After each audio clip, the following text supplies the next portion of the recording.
Assalamualaikum warahmatullahi wabarakatuh.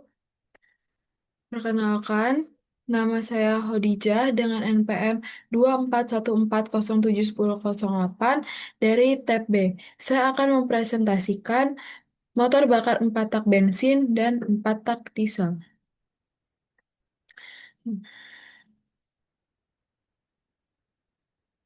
Materi yang pertama itu ada pengertian dasar, yang dimana motor bakar atau mesin pembakaran dalam adalah mesin yang mengubah energi kimia en- dari bahan bakar menjadi energi mekanik gerak. Mesin 4 tak atau 4 langkah menyelesaikan satu siklus kerja penuh dalam 4 langkah piston yang setara dengan dua putaran penuh poros engkol atau crankshaft.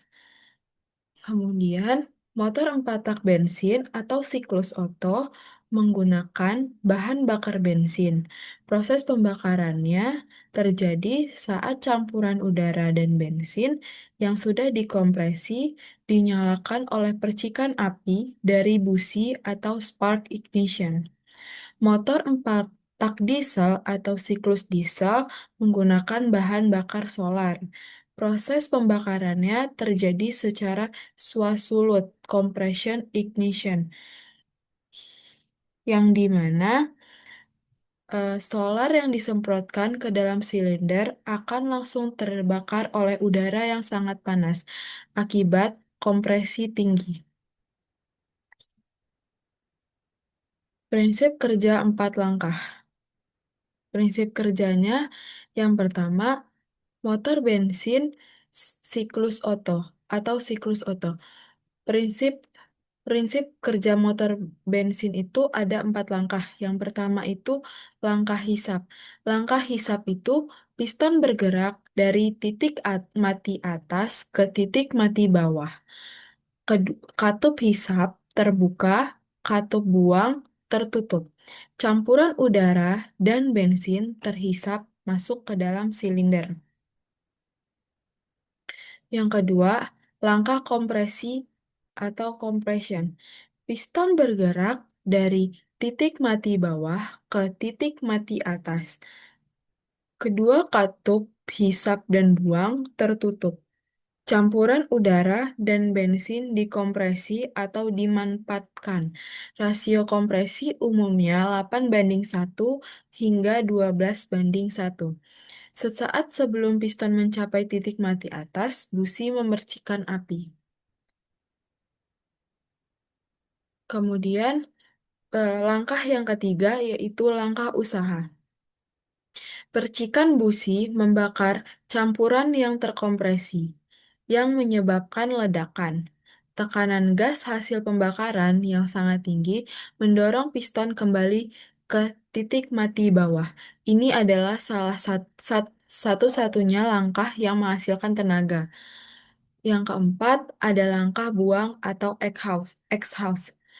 Piston bergerak dari titik mati bawah ke titik mati atas, katup buang terbuka, katup hisap tertutup, dan piston mendorong sisa gas pembakaran keluar dari silinder melalui knalpot.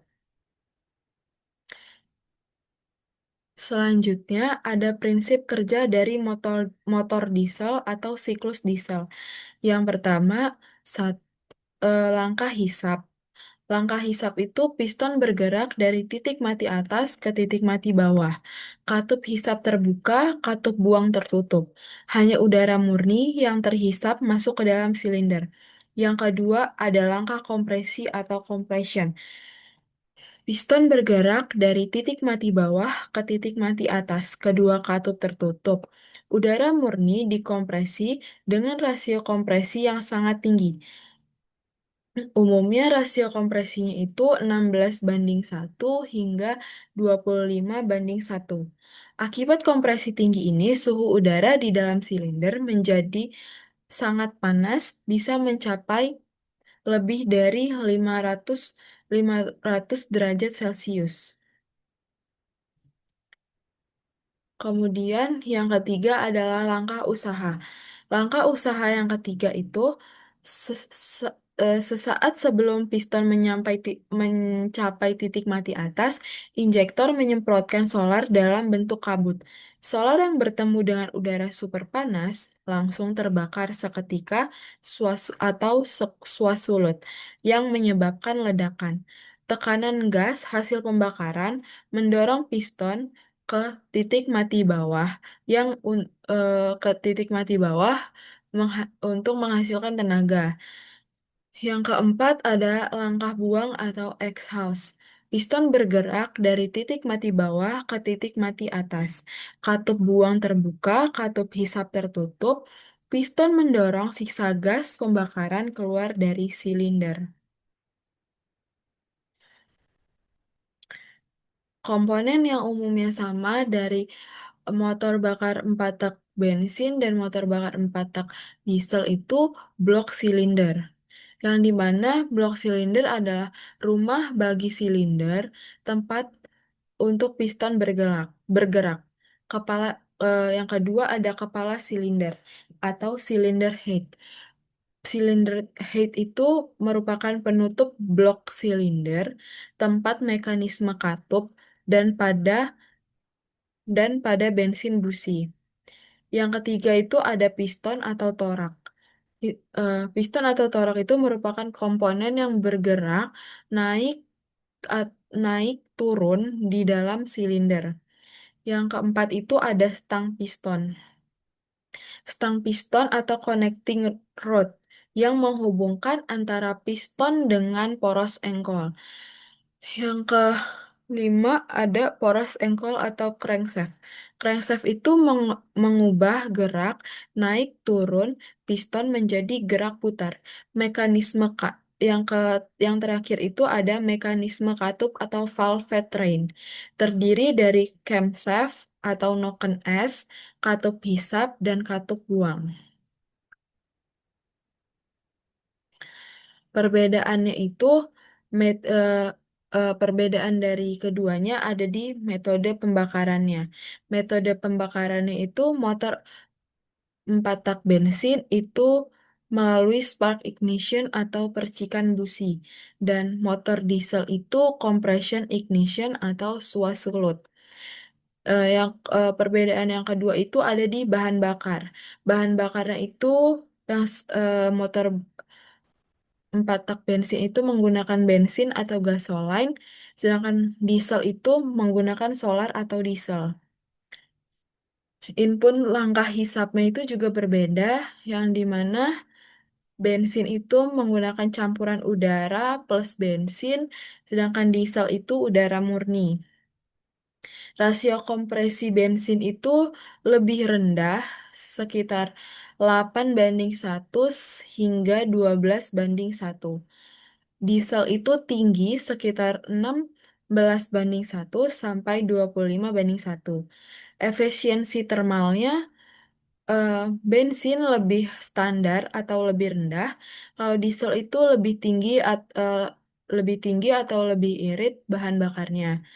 Karakter tenaganya itu tenaga bensin lebih tinggi di RPM yang tinggi. Sedangkan diesel itu torsi besar di RPM rendah. Konstruksi mesinnya, bensin itu relatif ringan, diesel itu sangat berat dan kokoh untuk menahan kompresi. Kemudian ada ciri-ciri dari motor bensin. Ciri-ciri motor bensin dan motor diesel. Ciri-ciri dari motor bensin itu suaranya lebih halus dan senyap, getaran lebih rendah, akselerasi lebih responsif, dan mampu mencapai putaran mesin atau RPM yang jauh lebih tinggi. Umumnya digunakan pada kendaraan penumpang atau mobil kota, MPV, sedan, dan sepeda motor. Kalau ciri-ciri dari motor diesel itu suaranya lebih kasar dan berisik, getarannya lebih kuat, terutama saat idle. Torsi sangat besar atau sering disebut torsi badak, membuatnya sangat kuat untuk menarik beban berat atau menanjak. Meskipun di RPM rendah, jauh lebih irit bahan bakar dibandingkan bensin untuk kapasitas mesin yang sama. Umumnya digunakan pada kendaraan komersil seperti truk atau bus atau kendaraan SUV dan alat berat. Dan yang kemudian ada kelebihan dan kekurangan. Yang pertama adalah kelebihan dari motor 4 tak diesel atau siklus diesel, yang dimana kelebihannya itu sangat irit bahan bakar, torsi badak atau sangat besar di RPM rendah, dan mesin jauh lebih awet atau tahan lama. Kekurangannya, suara kasar, getaran kuat, dan biaya awal serta perawatannya, khususnya injektor, itu lebih mahal. Kemudian ada kelebihan dan kekurangan dari motor 4 tak bensin atau siklus Otto. Kelebihannya halus, senyap, akselerasinya responsif, dan harganya biasanya cenderung lebih murah dibandingkan motor diesel. Sedangkan kekurangannya itu eh, bahan bakarnya jauh lebih boros dan torsi atau tenaga angkut atau tanjaknya itu lebih kecil. Dan di sini ada perhitungan yang dimana saya mengambil perhitungan untuk menghitung daya. Daya adalah ukuran seberapa cepat mesin dapat melakukan kerja. Ini terkait langsung dengan torsi dan RPM. Daya sama dengan torsi dikali putaran mesin dibagi konstanta, yang dimana P adalah daya dan T adalah torsi. Dan daya ini memiliki satuan kW atau HP ya.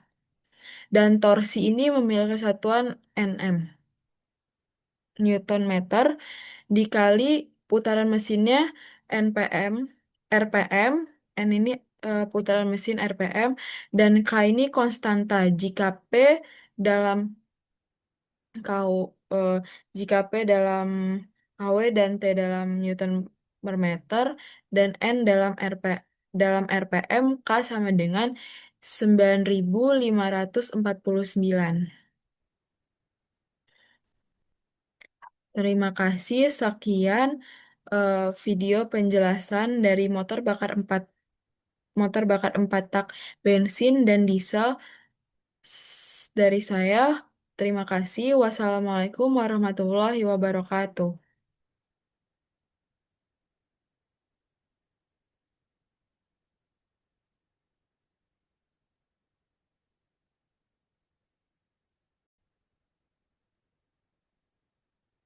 Assalamualaikum warahmatullahi wabarakatuh.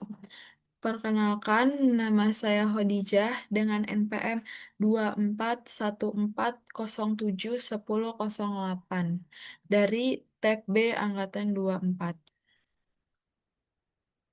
Saya akan menjelaskan materi yang kedua, yaitu motor bakar 2 tak bensin. Motor bakar,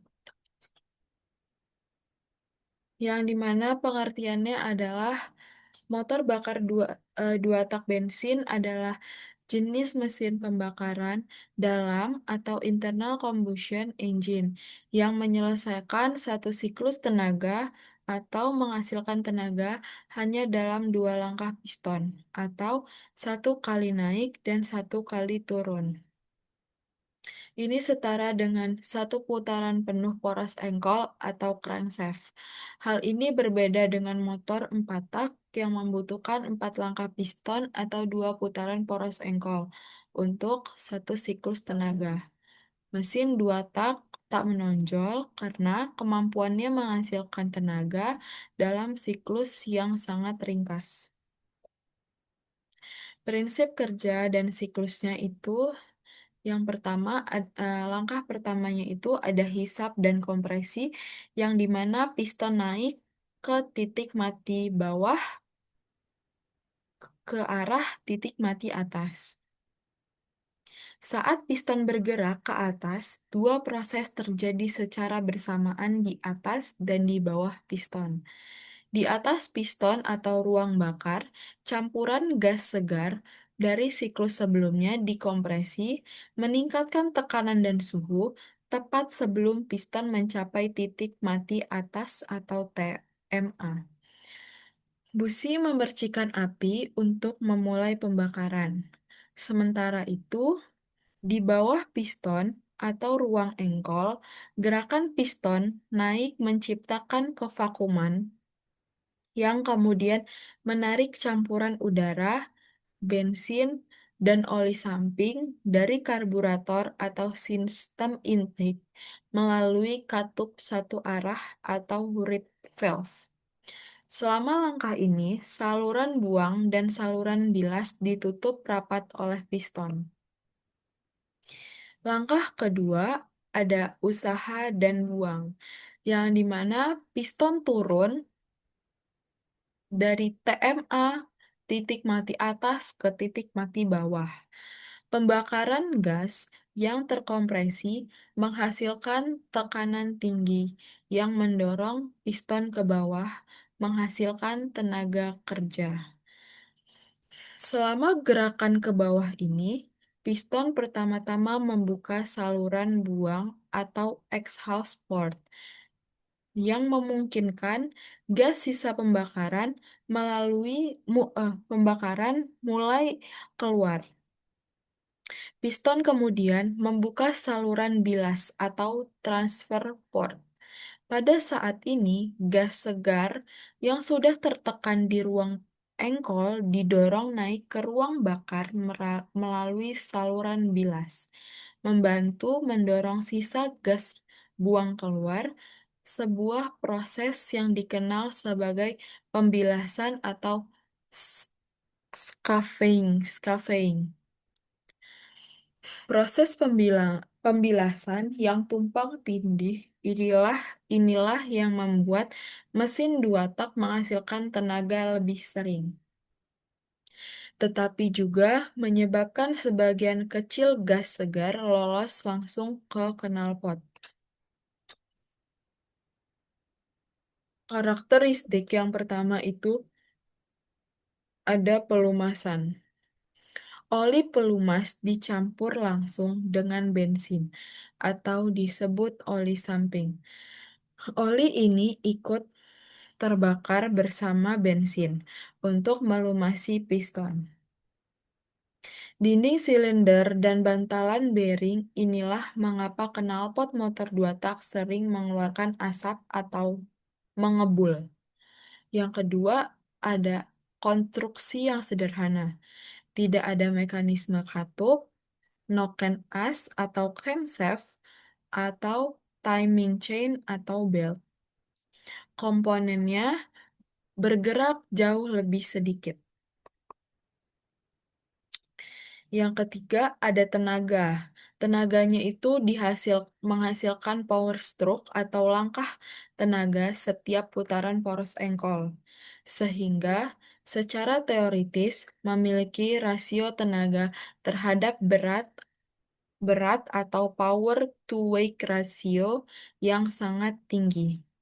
Yang keempat, ada suara. S- eh, motor bakar 2 tak itu memiliki suara yang khas, lebih nyaring atau lebih cempreng dibandingkan motor 4 tak. Kemudian ada komponen khas dan sistem pendukung. Komponen khas itu ada suara knalpot dan tekanan balik. Knalpot motor 2 tak memiliki desain yang sangat berbeda dan lebih kompleks daripada knalpot 4 tak. Knalpot 2 tak dikenal sebagai knalpot resonansi atau expansion chamber. Fungsi utamanya bukan hanya meredam suara, tetapi juga memanfaatkan gelombang tekanan gas buang untuk mendorong kembali campuran gas segar yang lolos saat pembilasan, sehingga meningkatkan efisiensi volumetrik dan tenaga mesin, terutama pada RPM tertentu. Kualitas dan bentuk knalpot sangat mempengaruhi power band mesin 2 tak. Kemudian ada pengaturan campuran bahan bakar atau jetting karburator. Pada motor 2 tak, Penyetelan karburator atau yang dikenal sebagai jetting sangat krusial karena langsung mempengaruhi pelumasan mesin. Jetting melibatkan penyesuaian ukuran komponen penyemprotan bahan bakar, yaitu yang pertama ada pilot jet, yang kedua dan main jet. Pilot jet untuk mengatur campuran pada putaran rendah atau stasioner atau langsam hingga menengah awal. Sedangkan main jet itu mengatur campuran pada putaran menengah ke atas hingga putaran penuh. Kesalahan jetting dapat menyebabkan mesin terlalu panas jika campuran terlalu kurus atau miskin bahan bakar, yang berisiko merusak piston atau terlalu boros dan ngebul itu disebabkan karena campuran yang terlalu kaya akan bahan bakar. Yang terakhir kemudian ada red valve atau katup membran. Katup satu arah ini terbuat dari bilah tipis logam atau serat karbon. Katup ini terletak di saluran masuk dan berfungsi memastikan campuran gas segar hanya bergerak satu arah. Bergerak satu arah itu dari karburator ke ruang engkol dan mencegahnya kembali ke arah karburator saat piston menekan ruang engkol.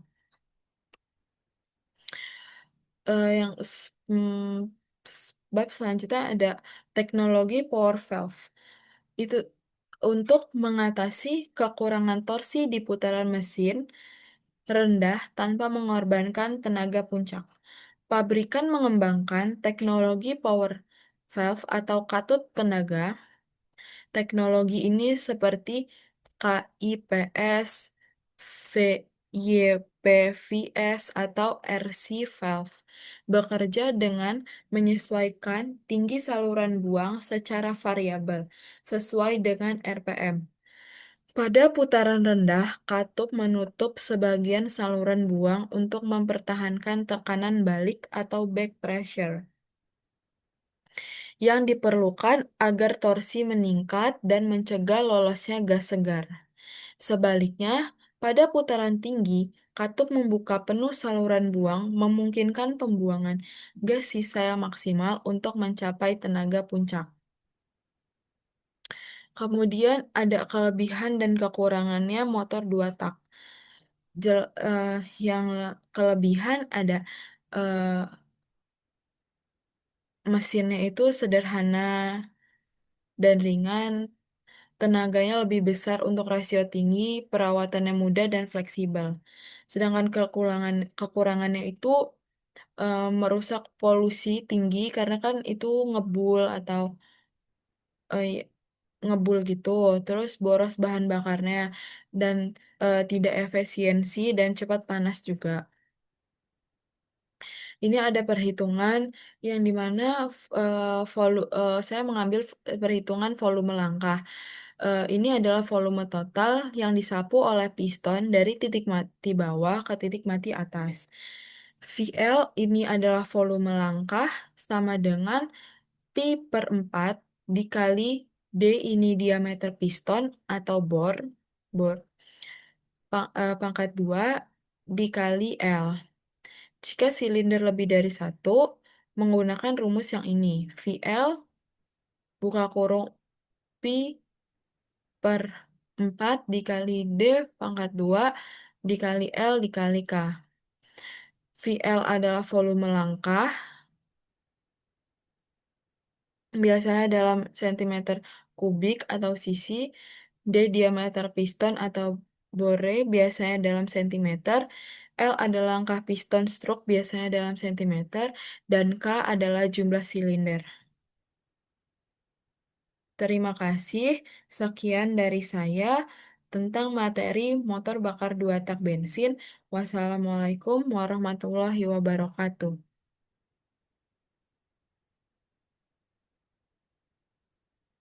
Hmm. Assalamualaikum warahmatullahi wabarakatuh. Per- Perkenalkan, nama saya Hodijah. dan NPM 2414071008 dari TP Angkatan 24, saya akan mengerjakan materi yang ketiga, yaitu penyaluran bahan bakar. Yang pertama itu ada eh, sistem penyaluran bahan bakar, ada atau juga disebut sistem pemasukan atau fuel system memiliki satu tujuan utama, mengirimkan jumlah bahan bakar yang tepat ke ruang bakar mesin pada waktu yang tepat, dan mencampurkannya dengan udara agar bisa terjadi pembakaran yang efisien untuk menghasilkan tenaga. Perbedaan besar antara sistem bensin dan diesel terletak pada cara campuran. Itu dibuat dan kapan bahan bakar disemprotkan. Mesin bensin itu karburator dan injeksi. Bahan bakar dicampurkan dengan udara sebelum dikompresi di dalam silinder. Campuran ini lalu dibakar oleh percikan api dari busi. Dan mesin diesel. Mesin diesel, bus pump, dan common rail.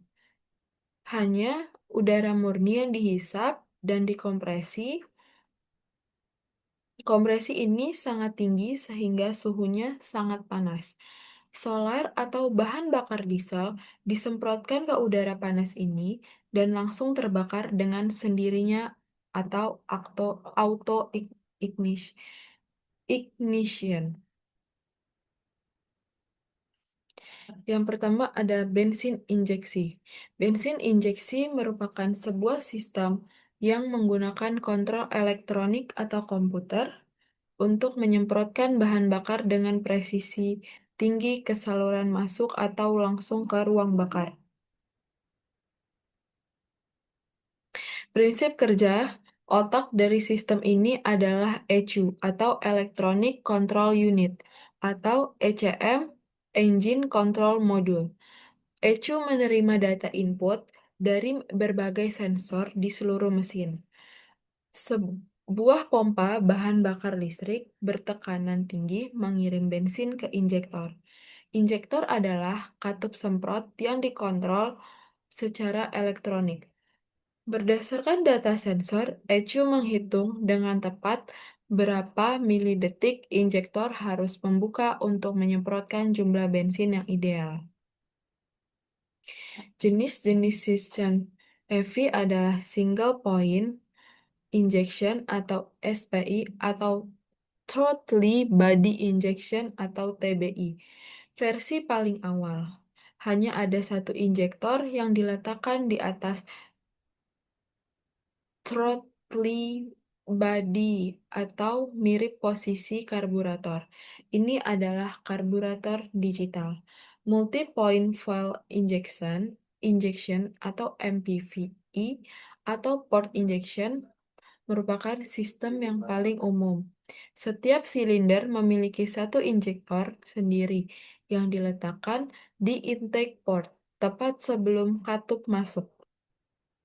Gasoline Direct Injection atau GDI merupakan teknologi tercanggih.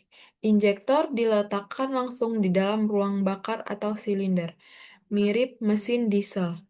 Ini memungkinkan kompresi lebih tinggi, tenaga lebih besar, dan lebih irit.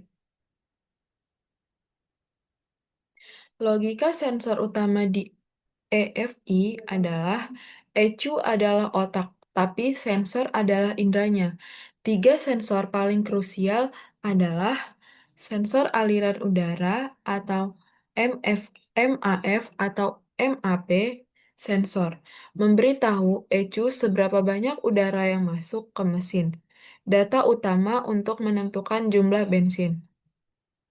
Sensor posisi SKP dan CMP sensor memberitahu ECU posisi piston dan RPM mesin atau data utama untuk menentukan waktu penyemprotan. Yang ketiga ada sensor oksigen O2 sensor atau lambda sensor.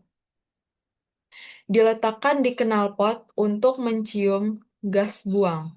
Ini adalah sensor koreksi yang memberitahu ECU apakah pencampuran bahan bakar sudah tepat. terlalu kaya atau terlalu miskin sehingga ECU bisa menyesuaikan secara real time disebut closed loop. Kelebihan dan kekurangannya itu, kelebihannya sangat presisi, hemat dan hemat bahan bakar. Tenaga optimal, emisi gas buang sangat rendah, bisa beradaptasi optimasi dengan kondisi lingkungan. Kekurangannya, sistem lebih kompleks, diagnosis masalah memerlukan alat scan elektronik dan biaya komponen lebih mahal. Perhitungannya itu saya ambil perhitungan durasi denyut injektor atau pulse width. ECU mengatur durasi semprot untuk mencapai AFR target 14 7:1 secara presisi. Rumus dasarnya itu durasi sama dengan massa bensin dibutuhkan per laju alir injektor. Yang kedua ada bensin karburator. Bensin karburator, karburator adalah perangkat mekanis murni yang berfungsi untuk mencampur udara dan bensin sebelum campuran tersebut masuk ke intake manifold saluran masuk mesin. Prinsip kerjanya, sistem ini bekerja berdasarkan prinsip Bernoulli dan efek Venturi. Saat piston bergerak turun atau langkah hisap, ia menciptakan kevakuman yang menyedot udara dari luar. Udara ini melewati bagian yang menyempit di dalam karburator yang disebut Venturi. Di Venturi, kecepatan aliran udara meningkat drastis, yang menyebabkan tekanannya turun. Perbedaan tekanan antara udara di mangkuk bensin dan udara di venturi ini menyedot bensin keluar melalui saluran kecil yang disebut jet atau spuyer. Sirkuit internal karburator itu ada sistem stasioner atau LDLE atau slow system yang menyediakan campuran kurus saat gas ditutup agar mesin tetap hidup. Sistem utama, venturi dan mesin jet yang bekerja saat gas dibuka sebagian hingga penuh. Sistem akselerasi, akselerator pump, sebuah pompa kecil yang akan menyemprotkan bensin tambahan secara instan. Saat gas diinjak mendadak, mencegah mesin batuk atau lak. Sistem pengaya atau power system menambahkan bensin ekstra saat gas penuh untuk menghasilkan campuran yang lebih kaya atau kaya bensin agar tenaga maksimal.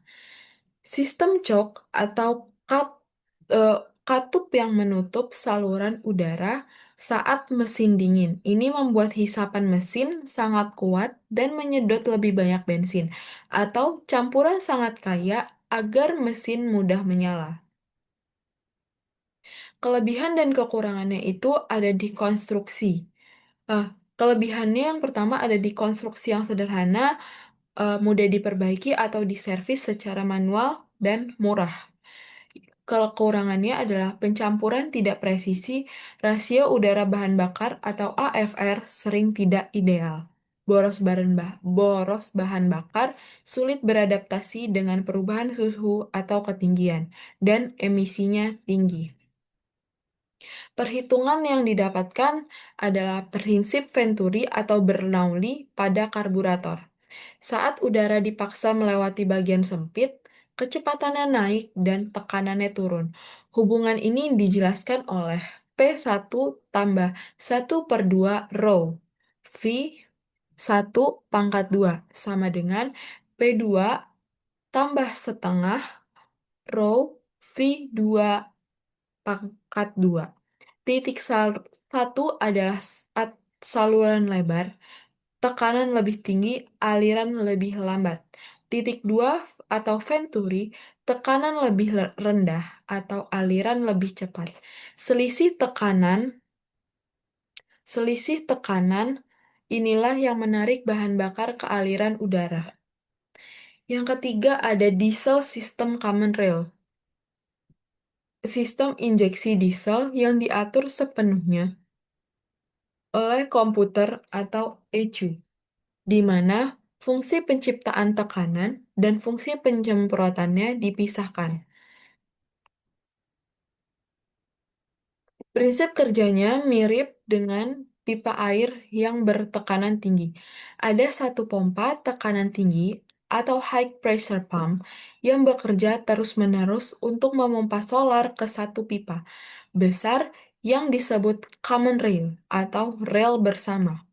Tekanan solar di dalam common rail ini dijaga agar selalu sangat tinggi dan konstan, bisa mencapai 1.600 sampai 2.500 bar.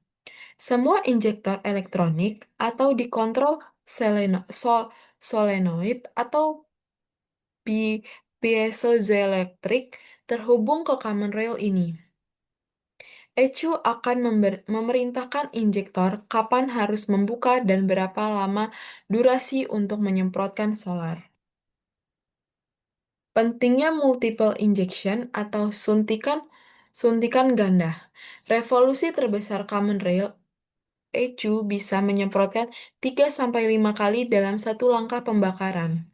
Post injection atau suntikan akhir, suntikan kecil setelah pembakaran utama bertujuan untuk menaikkan suhu gas buang agar bisa membersihkan filter emisi DPF. Pilot injection, main injection adalah suntikan utama, suntikan untuk menghasilkan tenaga utama. Yang ketiga ada point injection atau suntikan awal, suntikan sangat kecil sebelum suntikan utama. Ini mempersiapkan ruang bakar dan membuat api menyala lebih perlahan. Hasilnya, suara ketukan diesel yang kasar menjadi jauh lebih halus. Kelebihan dan kekurangannya, kelebihan tekanan ekstrim menghasilkan pembakaran sempurna, kontrol sangat presisi, tenaga besar, sangat irit bahan bakar, suara mesin jauh lebih halus, dan emisi sangat rendah. Kekurangannya sangat kompleks, biaya komponen injektor pompa sangat mahal dan sangat sensitif terhadap kualitas solar. Tidak boleh kotor atau tercampur air. Perhitungannya itu ada di gaya injeksi atau skenario tekanan tinggi.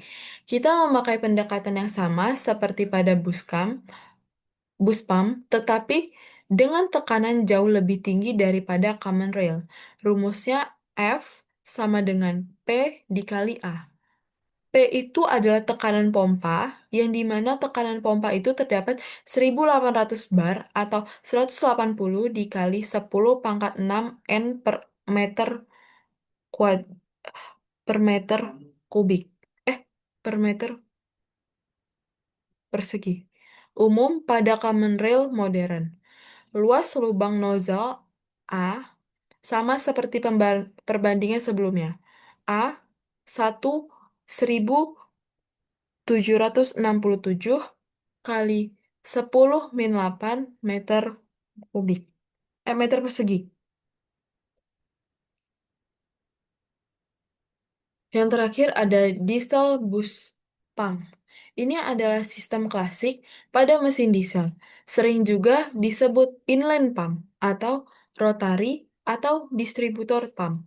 Bus pump sebenarnya adalah merek yang mempopulerkannya. Pengertiannya, bus pump sebuah pompa mekanis presisi tinggi yang digerakkan langsung oleh putaran mesin melalui timing gear untuk menciptakan tekanan solar yang sangat tinggi dan mendistribusikannya ke injektor pada waktu yang tepat. Prinsip kerjanya, pompa ini memiliki dua tugas utama. Yang pertama, menciptakan tekanan. Yang kedua, distribusi dan waktu timing. Menciptakan tekanan adalah elemen pemompanya, pelunger, di dalam pompa akan menekan solar hingga mencapai tekanan yang sangat tinggi atau ratusan bar. Distribusi dan waktu atau timing. pompa ini juga mengatur kapan timing dan ke silinder mana solar bertekanan tinggi itu akan dikirim.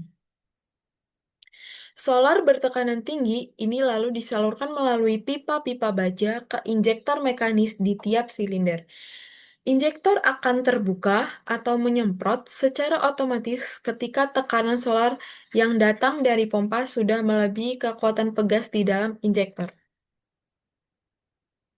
Kelebihan dan kekurangannya, kelebihannya itu sangat kuat, awet, atau sering disebut badak. Karena apa? Dia tahan banting terhadap solar berkualitas rendah dan relatif sederhana secara mekanis.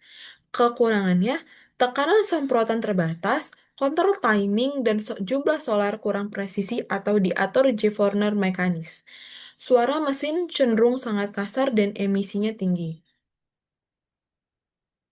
Perhitungannya, gaya injeksi atau tekanan rendah, bagian ini menghitung gaya penyemprotan yang dihasilkan pada mesin diesel. Kualitas pengabutan sangat dipengaruhi oleh kekuatan semprot. Rumusnya sama seperti yang tadi, yaitu F sama dengan P dikali A. Gaya sama dengan tekanan dikalikan luas. Tekanan pompanya itu 800 bar sama dengan 80 dikali 10 pangkat min 6. Area lubang nozzle itu dia berdiameter 0,15 mm, R-nya itu 0,075 mm, sama dengan 7,5 dikali 10 mm. A-nya sama dengan pi R pangkat 2, R kuadrat, sama dengan pi, pi 7,5 dikali 10 min 5, sama dengan 1,767 dikali 10 min 8 meter kuadrat. Terima kasih. Sekian presentasi eh, yang ketiga. Wassalamualaikum warahmatullahi wabarakatuh.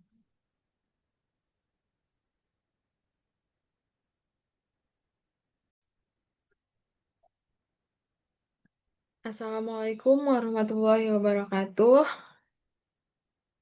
Perkenalkan, nama saya Khadijah dengan NPM 241407108 dari TEP B Angkatan 24. Saya akan mempresentasikan materi yang keempat, yaitu sistem pelumasan dan sistem pendinginan. Sistem pelumasan. Sistem pelumasan adalah jantung dari kesehatan mesin. Fungsinya adalah untuk memastikan komponen-komponen yang bergerak di dalam mesin tidak mengalami keausan akibat gesekan tinggi. Fungsi utama oli pelumas adalah yang pertama, mengurangi gesekan atau friction, menciptakan lapisan tipis atau oil film antar permukaan logam, mencegah kontak langsung dan kehausan atau wear. Yang kedua adalah mendinginkan atau cooling, menyerap panas dari komponen-komponen yang bergerak seperti piston dan bantalan poros dan membawanya ke bak oli untuk dilepas ke udara. Yang ketiga, ada pembersihan atau cleaning, membawa kotoran, partikel logam halus, dan residu sisa pembakaran ke filter oli untuk disaring. Yang keempat ada penyekat atau sealing, membantu menyekat celah antara ring piston dan dinding silinder untuk mencegah kebocoran gas hasil pembakaran. Ada komponen-komponen utama. Yang pertama, komponen bak oli atau oil pan yang berfungsi untuk menampung dan menyimpan cadangan oli mesin terletak di yang terletak di bagian bawah mesin. Yang kedua, pompa oli atau oil pump yang berfungsi untuk mengisap oli dari bak oli dan menekannya dengan tekanan tinggi ke seluruh saluran oli atau alergi. Eh, oil gallery. Yang ketiga ada saringan kasar atau strainer.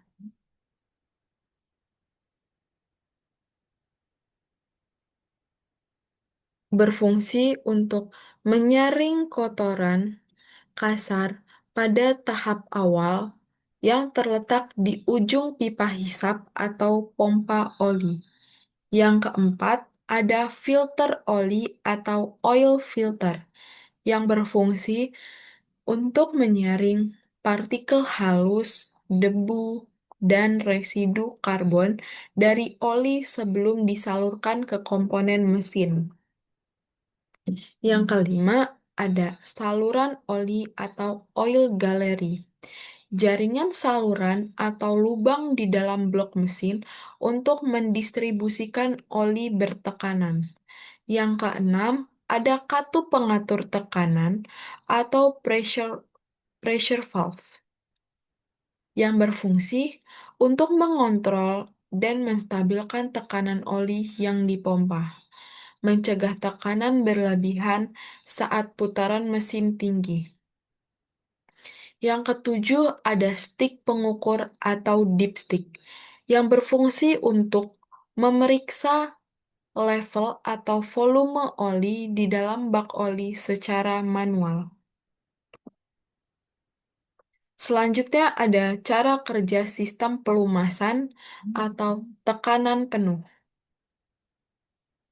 Yang pertama, start mesin. Saat mesin dihidupkan, pompa oli atau digerakkan secara crankshaft atau camshaft mulai bekerja menghisap oli dari bak oli melalui strainer.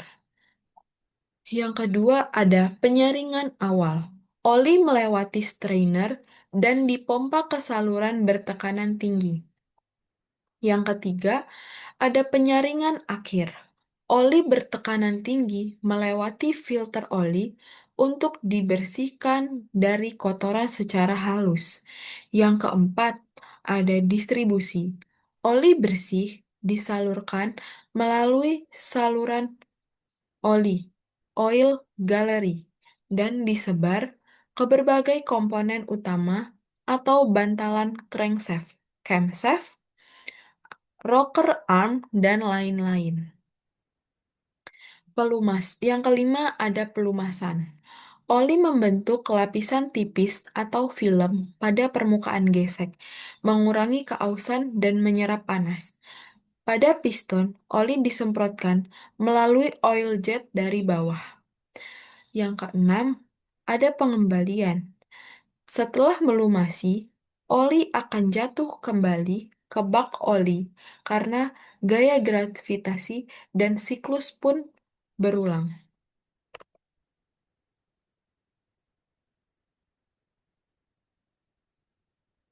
Kemudian ada jenis-jenis sistem pelumasan. Yang mesin modern umumnya menggunakan sistem tekanan penuh, tetapi ada jenis yang lain. Yang pertama, sistem tekanan penuh atau full force feed steam. Oli disirkulasikan menggunakan pompa dan didistribusikan bertekanan ke semua bagian vital atau bantalan poros engkol, poros hubungan, dan lain-lain. Ini adalah sistem yang paling umum pada mobil 4 tak modern. Yang kedua, ada sistem percik atau splash system. Oli disebarkan hanya melalui percikan oleh ujung batang torak atau connecting rod yang mencidukkan oli dari bak. Umumnya digunakan pada mesin yang lebih sederhana atau mesin kecil. Yang ketiga, ada sistem campur atau mixing system. Oli pelumas dicampur langsung dengan bahan bakar khas digunakan pada mesin 2 tak atau sepeda motor atau skuter tua. Komponen detail dan mekanisme Mekanisme regulasi. Pompa oli menghisap dan mendistribusikan oli digerakkan oleh crankshaft atau camshaft, pompa berjenis troktoid atau gear. Katup pengatur tekanan terletak di pompa atau oil gallery, fungsinya melepaskan tekanan lebih oli kembali ke bak oli. Menjaga tekanan stabil biasanya 2 sampai 5 bar meskipun RPM mesin tinggi. Menyaring filter oli, menyaring partikel hingga mikron. Jika filter tersumbat, bypass valve di dalamnya akan terbuka, mengalir oli tanpa disaring untuk mencegah mesin kekurangan pelumasan. Saluran oli atau oil gallery, jaringan internal di blok dan kepala silinder. Terdapat juga oil jet yang menyemprotkan oli ke bagian bawah piston untuk pendinginan. Oil cooler pada mesin berperforma tinggi, turbocharged. Alat ini mendinginkan oli menggunakan air pendingin atau udara sebelum oli didistribusikan. Menjaga viskositas oli tetap stabil. Yang keenam, ada switch atau sensor tekanan oli. Mendeteksi tekanan oli. Jika tekanan turun di bawah batas aman, sensor ini mengaktifkan lampu peringatan di dashboard.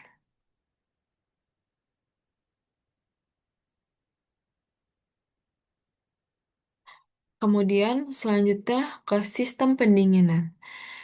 Tujuan utama sistem pendinginan adalah menjaga suhu kerja mesin tetap optimal sekitar 80-90 derajat Celcius, mencegah overheating dan memastikan efisiensi. Fungsi utama sistem pendinginan yang pertama, menjaga suhu kerja ideal, dan yang kedua, mempercepat pencapaian suhu kerja. Menjaga suhu kerja ideal artinya menyerap panas berlebih dari proses pembakaran agar mesin tidak mengalami overheating atau suhu terlalu tinggi yang dapat merusak komponen. Yang kedua, mempercepat pencapaian suhu kerja. Saat mesin dingin, sistem menjaga panas agar suhu operasi cepat tercapai. Yang penting untuk efisiensi dan mengurangi emisi.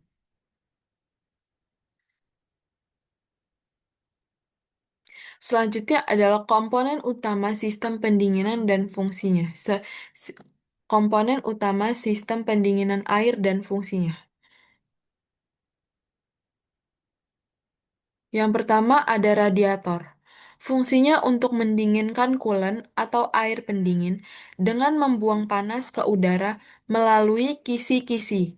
Yang kedua ada water pump, memompa dan mengalirkan air coolant agar bersirkulasi antara mesin dan radiator. Yang ketiga ada termostat, mengatur sirkulasi coolant, menutup saat dingin atau siklus pendek, dan membuka saat suhu kerja tercapai.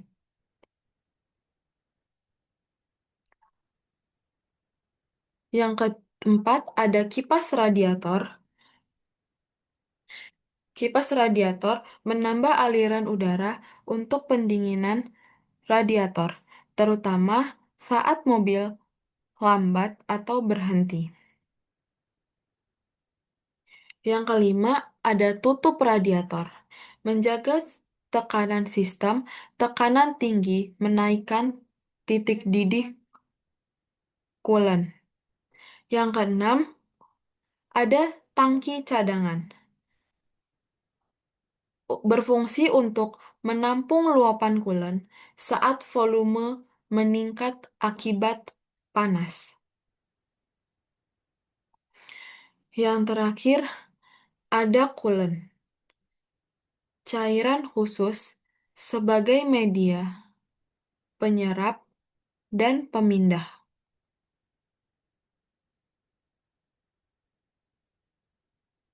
pemindah, panas, atau mencegah karat atau beku. Cara sistem pendinginan air adalah mesin dingin di bawah 80 derajat Celcius, termostat tertutup. Coolant hanya beredar di sekitar mesin atau sirkulasi pendek, agar suhu kerja cepat tercapai. Belum mengalir ke radiator, mesin panas di atas 85 derajat Celcius, termostat kebuka. Pompa air mengalirkan coolant panas dari blok mesin ke radiator.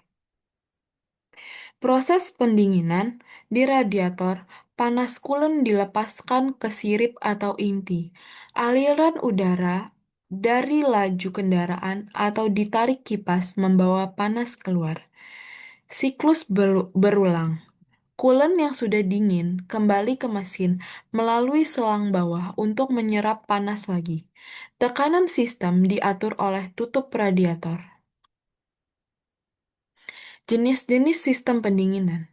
Yang pertama ada pendinginan udara atau air cooling.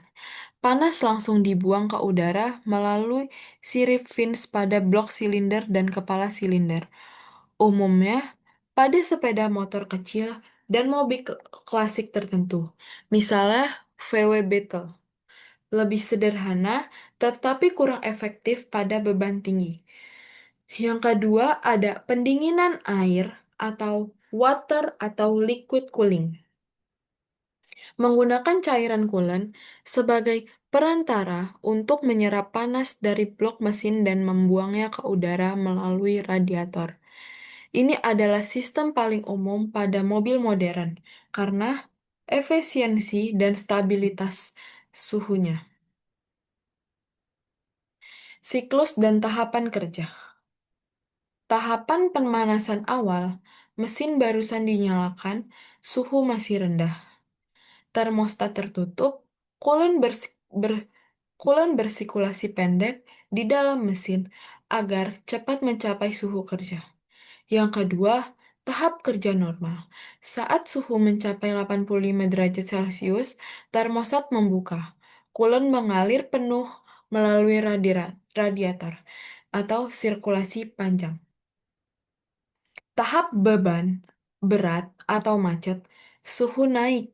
Jika kipas elektrik, ECU mengaktifkan kipas untuk menarik udara dingin melalui radiator. Jika tekanan berlebih, tutup radiator melepaskan uap ke tangki cadangan. Terima kasih. Assalamualaikum warahmatullahi wabarakatuh.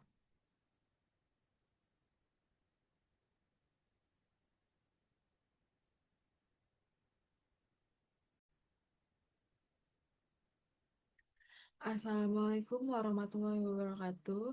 Izin memperkenalkan diri, nama saya Hodijah dengan NPM 2414071008 dari kelas Tab B. Saya akan mempresentasikan eh, tugas besar yang kelima, yaitu sistem kelistrikan. Yang dimana sistem kelistrikan merupakan rangkaian komponen yang saling terhubung untuk menghasilkan, mendistribusikan, dan menggunakan energi listrik untuk berbagai keperluan, mulai dari menyalakan lampu di rumah, mengoperasikan peralatan di gedung, hingga menjalankan fungsi vital pada kendaraan seperti mobil dan alat berat. Fungsi utama sistem kelistrikan mesin meliputi sistem yang vital untuk kinerja mesin seperti sistem starter, itu untuk memutar flywheel mesin pertama kali agar terjadi pembakaran. Sistem pengaptian ignition system menghasilkan percikan api bertegangan tinggi pada busi untuk membakar campuran bahan bakar. Sistem pengisian menghasilkan listrik saat mesin berjalan dan mengisi ulang baterai atau aki. Sistem EV atau Electronic Fuel Injection mengatur suplai bahan bakar dan udara secara elektronik. Nah, sistem kelistrikan bodi meliputi semua sistem yang menunjang keamanan, keselamatan, dan kenyamanan pengemudi dan penumpang. sistem penerangan, lampu kepala, headlamp, lampu rem, lampu sein, lampu mundur, lampu kabin, dan lain-lain. Sistem peringatan itu ada klakson, lampu hazard, indikator dashboard. Sedangkan sistem hiburan dan kenyamanan itu ada di audio, AC, power window, wiper, and defogger. Dan komponen-komponennya itu eh, memi- ada 5. Yang pertama, suplai arus atau sumber yang berfungsi untuk menyediakan dan mempertahankan pasokan arus listrik DC ke seluruh sistem. Contoh komponennya itu ada baterai atau aki, alternator, atau dinamo ampere. Yang kedua ada input. Input itu berfungsi sebagai komponen yang mendeteksi kebutuhan untuk kebutuhan atau perintah untuk mengaktifkan sistem. Contoh komponennya itu ada saklar atau kunci kontak, saklar lampu, sensor, dan sensornya itu ada 2, sensor posisi dan sensor suhu. Yang ketiga ada sistem kontrol, yang berfungsi eh, sistem kontrol itu sebagai otak yang memproses sinyal dari input dan membuat keputusan untuk mengaktifkan output. Contoh komponennya ada ECU. ECU itu Engine Control Unit atau TMC, TCM, yaitu Transmission Control Module, dan lain-lainnya. Yang keempat itu ada pro protektor pengaman. Protektor pengaman itu berfungsi untuk melindungi rangkaian kelistrikan dari arus berlebihan atau short, yang contohnya itu ada sekring atau fuse atau relay atau fusible link. Yang kelima itu ada output. Output itu komponen yang menjalankan aksi fisik yang diperintahkan oleh sistem kontrol yang bisa berupa cahaya. Contoh komponennya itu lampu LED, motor wiper, motor starter, klakson, dan busi. Komponen kunci dan perannya itu ada 1. Yang pertama baterai aki. Baterai aki itu berfungsi sebagai sumber energi listrik utama yang memiliki tegangan 12 volt saat mesin mati dan proses starting. Baterai menyimpan energi listrik melalui proses kimia. Yang kedua ada alternator atau dinamo ampere yang berperan sebagai generator listrik saat mesin menyala, mengubah energi mekanis putaran menjadi energi listrik. Tegangannya itu sekitar 14 volt untuk menyuplai seluruh komponen kelistrikan dan mengisi ulang daya baterai. Yang ketiga itu ada sekring atau fuse yang berfungsi untuk pengamanan jika terjadi arus berlebihan, misalnya karena konsleting, kawat sekring atau putus terlebih dahulu sehingga melindungi komponen mahal lainnya. Yang keempat ada relay. Relay itu berfungsi atau berperan sebagai saklar elektromagnetik untuk menghubungkan rangkaian arus besar seperti lampu, lampu kepala, atau klakson. Menggunakan arus kontrol yang kecil dari sakral. Ini mencegah sakral kontrol cepat rusak. Yang kelima ada wiring harness. Wiring harness itu berfungsi untuk jaringan kabel yang mengikat dan mengisolasi semua kabel listrik, yang berfungsi sebagai jalur utama untuk mengalirkan arus dari sumber atau supply ke beban atau output. Sistem kelistrikan khusus pada mesin, yang pertama ada sistem starter atau starting system. Starting system itu berfungsi untuk memutar poros engkol pertama kali agar mesin dapat memulai siklus kerjanya. Siklus kerjanya itu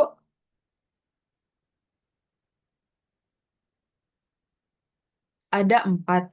Yang pertama isap, kompresi, usaha, buang. Dan yang terakhir ada hidup. Fungsi utamanya itu mengubah energi listrik dari baterai menjadi energi mekanik berupa gerak putar.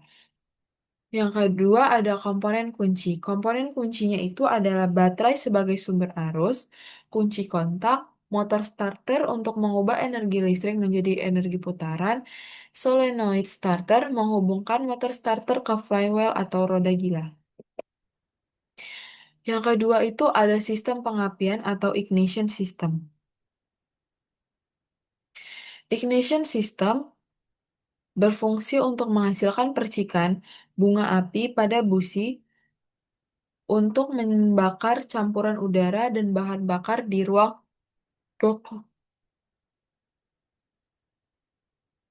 di ruang bakar pada waktu yang tepat. Fungsi utamanya itu menyediakan sumber api yang diperlukan untuk proses pembakaran. Komponen kuncinya itu ada baterai, kunci kontak, koil pengapian untuk meningkatkan tegangan.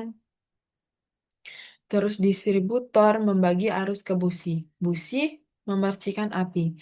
Pada mesin modern, EV atau injeksi, sistem pengapian dikontrol secara elektronik atau Electronic Ignition System atau EIC, EIS, dan seringkali menggunakan koil terpisah untuk setiap busi. Sistem pengisian atau charging system berfungsi untuk memproduksi arus listrik saat mesin beroperasi untuk mengisi ulang baterai dan memasok kebutuhan listrik untuk seluruh komponen kelistrikan mobil. Fungsinya itu ada mengganti energi listrik yang terpakai dan menjaga kestabilan pasokan listrik. Komponen kuncinya ada alternator atau generator yang mengubah energi mekanik putaran mesin menjadi energi listrik. Regulator tegangan atau mengatur tegangan output alternator agar stabil. Baterai disimpan dan disuplai dayanya. Kemudian ada tren dan teknologi kelistrikan modern. ECU. ECU itu Electronic Control Unit.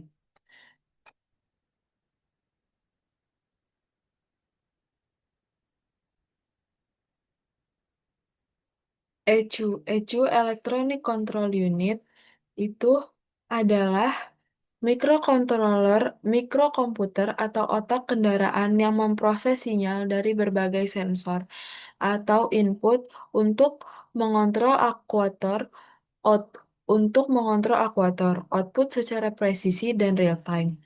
Fungsi Fu- contoh fungsi kontrol itu pengaturan waktu injeksi bahan bakar, waktu pengapian, kontrol katup variabel, hingga diagnosis kerusakan mesin. Multiple ECU itu mobil modern yang memiliki banyak ECU seperti ECU mesin, TMC atau transmisi, ABS kontrol modul, dan airbag kontrol modul yang semuanya harus berkomunikasi. Yang kedua ada jaringan C CAN bus atau Controller Area Network Bus adalah protokol komunikasi serial yang digunakan dalam kendaraan modern untuk memungkinkan berbagai ECU dan sensor saling bertukar data hanya melalui dua kabel utama yang berfungsi untuk menyederhanakan kompleksitas rangkaian kabel atau wiring harness yang sangat banyak di mobil canggih. Data digital dikirim sebagai pesan dengan prioritas tertentu. Keunggulannya, kecepatan transfer data tinggi atau memungkinkan kontrol real time dan sistem yang lebih andal dengan mekanisme deteksi kesalahan.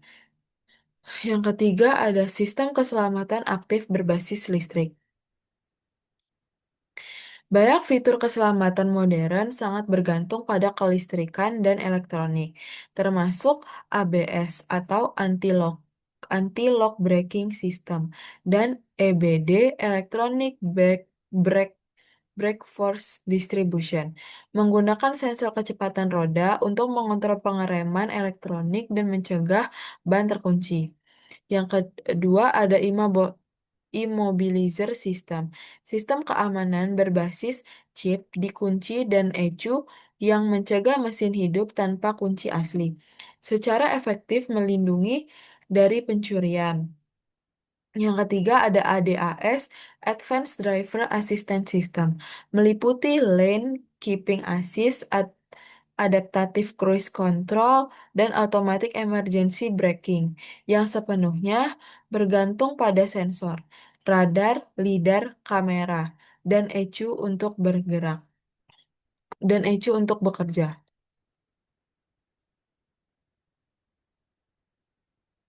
Selanjutnya ada perhitungan. Perhitungan ini di mana kita menggunakan hukum Ohm. Hukum Ohm itu mendefinisikan hubungan antara tegangan V, arus I, dan hambatan R dalam suatu rangkaian listrik. Untuk mencari tegangan, kita memerlukan arus dikali hambatan. Sedangkan untuk mencari arus, kita memerlukan tegangan dibagi rambatan hambatan, sedangkan untuk mencari hambatan kita memerlukan eh, tegangan dibagi dengan arus. Seperti contoh soal tersebut, menghitung arus dan hambatan total. Sebuah rangkaian seri memiliki dua hambatan, R1 sama dengan 4 ohm, R2 6 ohm terhubung ke sumber tegangan V sama dengan 20 volt. Hambatan total sama dengan R total. R total sama dengan R1 tambah R2. 4 tambah 6 ohm sama dengan 10 ohm. Arus total sama dengan Arus total tadi kan kita memakai untuk mencari arus, kita memakai tegangan bagi hambatan. Di sini tegangan bagi hambatan yaitu 20 bagi 10, 20 volt bagi 10 ohm itu sama dengan 2 ampere. Karena rangkaian seri arus yang melalui R1 dan R2 sama yaitu 2A. Terima kasih. Sekian presentasi pada tugas besar yang kelima. Wassalamualaikum warahmatullahi wabarakatuh.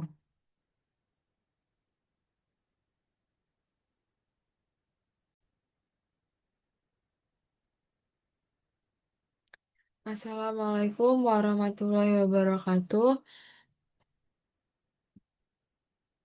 Izin memperkenalkan diri, nama saya Khadijah dengan NPM 2414071008 dari TEP B Angkatan 24. Saya di sini akan mempresentasikan sistem transmisi, yaitu tugas besar yang terakhir, yang keenam, yaitu sistem transmisi. Dan latar belakangnya, sistem transmisi merupakan komponen krusial pada kendaraan yang berfungsi menyalurkan tenaga dari mesin ke roda penggerak untuk mengubah kecepatan dan tenaga putar atau torsi sesuai kebutuhan. Fungsi utamanya adalah mengatur momen yang dihasilkan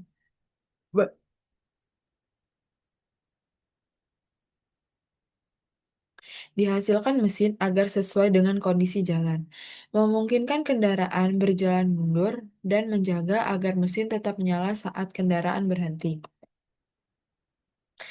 Jenis sistem transmisi itu ada dua, transmisi manual sama transmisi otomatis. Transmisi manual adalah sistem transmisi di mana perpindahan gigi dilakukan secara manual oleh pengemudi dengan menginjak pedal kopling dan memindahkan tuas portioning. Transmisi otomatis adalah sistem transmisi di mana perpindahan gigi dilakukan secara otomatis oleh sistem, menyesuaikan dengan beban mesin dan kecepatan kendaraan tanpa perlu pedal kopling.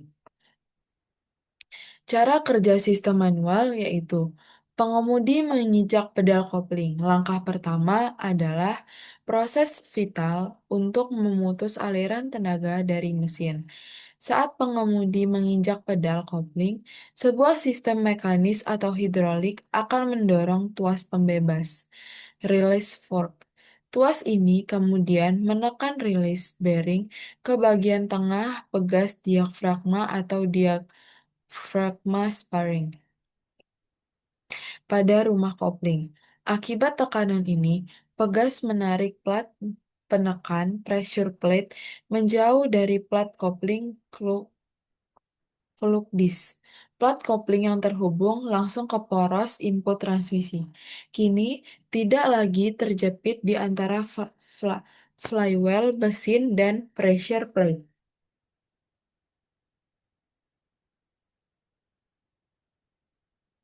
Hasilnya, plat kopling berputar bebas dan aliran tosi dari mesin ke transmisi terputus total, memungkinkan perpindahan gigi yang aman.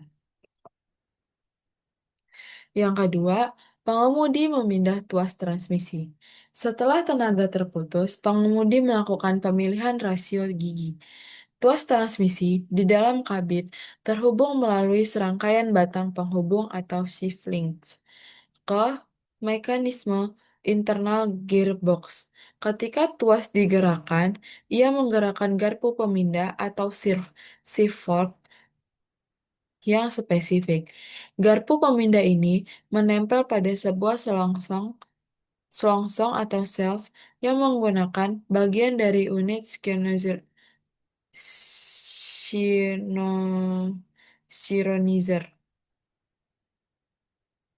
Dengan menggerakkan tuas dari posisi netral ke gigi yang diinginkan. Misalnya gigi 2. Pengemudi pada dasarnya sedang mendorong shaft di dalam transmisi ke arah roda gigi 2. Yang ketiga ada synchronous ring atau bekerja. Ini adalah langkah krusial untuk menyamakan putaran dan mencegah suara kasar. Ketika self didorong ke arah gigi 2, ia tidak langsung menguncinya. Sel tersebut pertama-tama akan menekan cincin sinkronasi yang biasanya terbuat dari kuningan. Cincin ini memiliki permukaan kerucut di bagian dalamnya yang akan bergesekan kuat dengan permukaan kerucut serupa yang ada pada roda gigi 2. Gesekan ini bertindak sebagai rem atau eskalator untuk memaksa kecepatan putar roda gigi 2 yang berputar mengikuti roda, agar sama persis dengan kecepatan putar shaft yang berputar mengikuti sisa putaran mesin. Begitu putaran mesin keduanya sinkron, shaft dapat meluncur mulus dan mengunci gigi 2 ke poros, siap untuk menyalurkan tenaga. Yang keempat, pengemudi melepas pedal kopling. Langkah terakhir adalah menyambung kembali aliran tenaga saat pedal kopling dilepas perlahan. Tekanan pada rilis, bearing hilang. Pegas diafragma kembali ke posisi semula, menggunakan kekuatannya untuk menekan pressure plate dengan sangat kuat. Pressure plate ini kemudian menjepit plat kopling dengan erat ke permukaan flywheel mesin. Penjepit ini menciptakan sambungan mekanis yang solid, sehingga aliran torsi dari mesin kini terhubung kembali. Torsi mengalir dari mesin melalui flywheel dan dirakitkan kopling ke poros input transmisi. Lalu, melalui roda gigi 2 yang sudah terkunci, dan akhirnya ke roda untuk menggerakkan kendaraan. Yang kedua, ada cara kerja transmisi otomatis. Cara kerja transmisi otomatis yang pertama itu torque converter menggantikan kopling. Pada transmisi otomatis, tidak ada kopling mekanis yang diinjakkan sebagai gantinya. Ada torque converter yang berfungsi sebagai kopling fluida. Bayangkan, ini seperti dua kipas angin yang saling berhadapan di dalam wadah berisi oli atau ATF. Kipas pertama, impeller, terhubung ke mesin dan berputar bersamanya. Saat berputar, impeller melempar oli ke kipas kedua, turbin yang terhubung ke transmisi.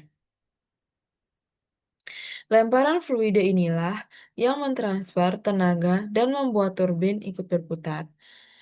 Sebuah komponen ketiga bernama stator berada di tengah untuk mengarahkan aliran oli dan melipat gandakan torsi saat akselerasi, karena tidak ada sambungan fisik. Mobil bisa berhenti atau misal di lampu merah dalam posisi D tanpa mesin mati.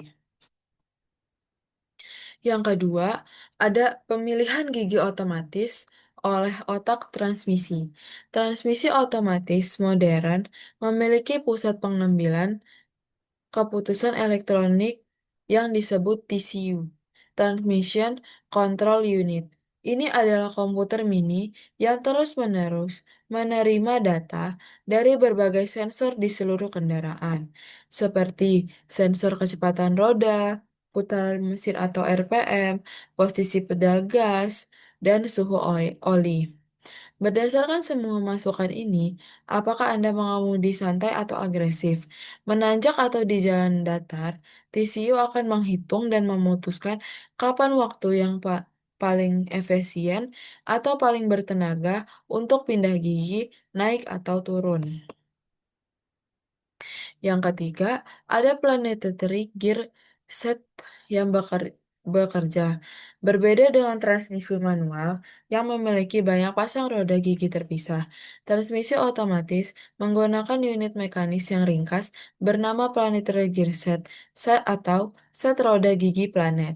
Set ini terdiri dari sun gear atau matahari di tengah, beberapa planet gears yang mengelilinginya, planet karir yang menahan planet gears, dan ring gear atau cincin luar yang mengelilingi semuanya.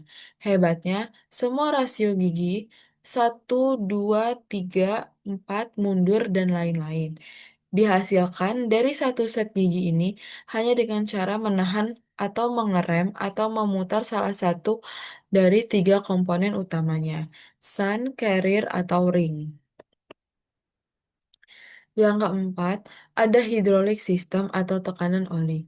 Bekerja sistem hidrolik adalah otot yang mengeksekusi perintah dari TCU. Setelah TCU memutuskan untuk pindah gigi, misalnya ke gigi 2, ia mengirimkan sinyal listrik ke value body. Sebuah labirin rumit berisi katup dan saluran oli. Sinyal ini mengaktifkan solenoid atau saklar elektromagnetik yang kemudian membuka katup tertentu untuk mengarahkan aliran oli transmisi atau ATF bertekanan tinggi. Oli bertekanan inilah yang digunakan untuk mengaktifkan clutch pack kopling basah berlapis atau brake band atau sabuk rem. Clutch pack atau brake band inilah yang secara fisik menjepit dan menahan komponen planetary gear yang diperlukan, misal menahan sun gear atau menciptakan rasio gigi 2 yang diinginkan. Kemudian ada komponen utama transmisi manual dan fungsinya. Yang pertama itu ada kopling. Kopling itu berfungsi untuk menghubungkan dan memutuskan tenaga putar dari mesin ke transmisi. Poros import berfungsi untuk menerima putaran dari kopling dan menyalurkan ke roda gigi dalam transmisi. Gigi transmisi berfungsi untuk mengubah rasio kecepatan dan torsi sesuai dengan gigi yang dipilih. Si Shinko synchronizing berfungsi untuk menyamakan kecepatan putar antara gigi yang akan dihubungkan agar pemindah gigi halus. Garpu pemindah atau shift fork menggerakkan subsalve untuk mengaitkan atau melepas roda gigi. Tuas transmisi berfungsi untuk kontrol yang dioperasikan pengemudi untuk memilih posisi gigi. Bak transmisi, wadah pelindung komponen transmisi yang dan tempat menyimpan oli transmisi. Poros output meneruskan putaran dari gigi transmisi ke poros penggerak atau roda. Komponen utama transmisi otomatis dan fungsinya. Torque converter berfungsi untuk menggantikan kopling, memindahkan tenaga mesin ke transmisi menggunakan fluida, yang berfungsi sebagai pengubah torsi awal. Planetary gearset rangkaian roda gigi yang menghasilkan berbagai rasio gigi atau percepatan secara otomatis. Hydraulic control unit mengatur tekanan oleh transmisi atau ATF untuk mengaktifkan atau menonaktifkan clutch dan brake pada planetary gearset. Transmission Control Module atau TCM, uji komputer yang mengatur kapan perpindahan gigi harus terjadi berdasarkan data sensor. Yang terakhir, ada minyak transmisi otomatis, di mana fluida kerja yang memindahkan tenaga di torak konverter dan melumasi serta mendinginkan komponen. Prinsip torsi. Prinsip torsi manual itu ada satu, dasar torsi, daya, dan rasio tinggi. Untuk memahami kerja transmisi, pahami tiga konsep utama, yaitu torsi atau torak, gaya putar dari mesin, mengukur kemampuan, memutar bahan, misalnya menggerakkan mobil dari diam, menanjak, atau membawa muatan. Satuan umumnya itu Newton per meter atau pound feet lb ft. Daya atau power, laju melakukan kerja dihitung dari torsi T dikalikan kecepatan sudut mesin. P sama dengan T kali W. Rasio tinggi, rasio gigi atau gear ratio, perbandingan jumlah gigi roda yang digerakkan atau output terhadap roda penggerak input. Rasio atau gigi output atau gigi input, transmisi menyelesaikan torsi dan putaran RPM dari mesin agar sesuai dengan kebutuhan gerak kendaraan dalam rentang kerja mesin. Yang kedua, ada torsi pada gigi rendah satu dan 2. Karakteristik utamanya, rasio gigi besar, contoh 3,5 dibandingkan dengan 1 sampai 4 banding 1. Putaran mesin banyak untuk satu putaran roda. Hasilnya, torsi output sangat tinggi, kecepatan roda rendah. Yang kemudian adalah penjelasan singkat yang dimana pada gigi 1 sampai 2 roda gigi input lebih kecil daripada output dengan rasio besar, misalnya 4:1. Setiap 4 putaran input menghasilkan satu putaran output. Kecepatan torsi output sama dengan torsi mesin kali torsi gigi. Torsi besar dibutuhkan ketika awal untuk melawan inersia kendaraan diam, tanjakan curam untuk melawan gaya gravitasi, beban berat untuk menggerakkan massa kendaraan yang lebih besar. Hasilnya mobil mudah mudah mendobrak beban, namun kecepatannya tetap rendah. Selanjutnya, ada torsi pada gigi tinggi 4 sampai 6. Karakteristiknya itu, rasio gigi kecil misal 1:1 atau 0,8:1 dibagi overdrive. Putaran mesin sama atau lebih rendah daripada roda. Hasilnya, torsi output kecil, kecepatan roda tinggi. Pada gigi tinggi, pasangan roda gigi membuat rasio mendekati 1:1 atau di bawahnya pada overdrive. Efeknya, torsi mesin tidak lagi dilipat gandakan, bahkan bisa sedikit turun. Sementara kecepatan roda meningkat pada 1:1 putaran mesin setara proses output pada 0,8:1, poros output lebih cepat dari input. Ini ideal untuk cruising di jalan datar. Kebutuhan torsi kecil, mesin tetap di RPM rendah, dan konsumsi bahan bakar lebih efisien. Jenis-jenis transmisi otomatis itu ada otomatis konvensional atau AT menggunakan torak converter dan planetary gearset. Uh, Cut continuously variable transmission menggunakan dua puli dengan diameter yang dapat berubah dan dihubungkan oleh sabuk atau belt baja menghasilkan rasio yang variabel dan perpindahan yang sangat halus. Yang kedua ada DTC, dual close transmission, menggunakan dua unit kopling untuk gigi ganjil dan genap yang beroperasi secara otomatis, menghasilkan perpindahan gigi yang sangat cepat. Perbedaannya, transmisi manual itu sistem yang mengharuskan pengemudi melakukan perpindahan gigi secara manual menggunakan tiga pedal, kopling, rem, dan gas, serta tuas Forsnelling. Komponen kunci dari sistem mekanis ini meliputi kopling untuk memutus dan menyambung tenaga, roda gigi untuk mengatur rasio kecepatan, dan synchronizer untuk menghaluskan perpindahan gigi. Keunggulan utamanya adalah efisiensi bahan bakar yang lebih baik, biaya perawatan yang relatif murah, dan kontrol penuh atas performa kendaraan termasuk engine brake yang kuat. Namun, memiliki kelemahan berupa pengoperasian yang melelahkan saat menghadapi kemacetan, serta memerlukan keterampilan mengemudi yang lebih tinggi dalam mengordinasikan kopling dan gas.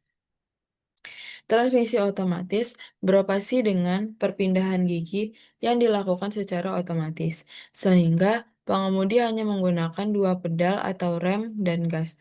Komponen kunci yang mendasari sistem ini adalah torque converter yang berfungsi sebagai pengganti kopling untuk menyalurkan tenaga fluida serta planetary gearset yang mengatur rasio tinggi.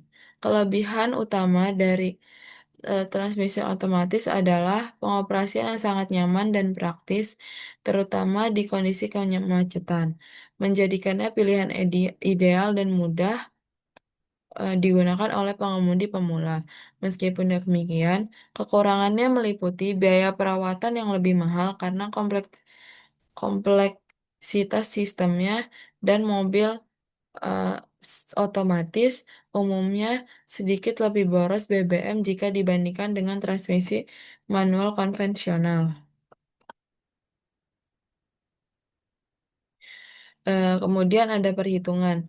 Perhitungan itu yang dimana kita akan menghitung rasio gigi atau gear rasio. Perhitungan paling dasar adalah rasio gigi itu sendiri. Ini adalah perbandingan jumlah gigi pada roda gigi output yang digerakkan terhadap jumlah gigi pada roda gigi input yang menggerakkan. Contohnya, formula awalnya itu rasio gigi sama dengan jumlah gigi roda gigi output dibagi jumlah gigi roda gigi input.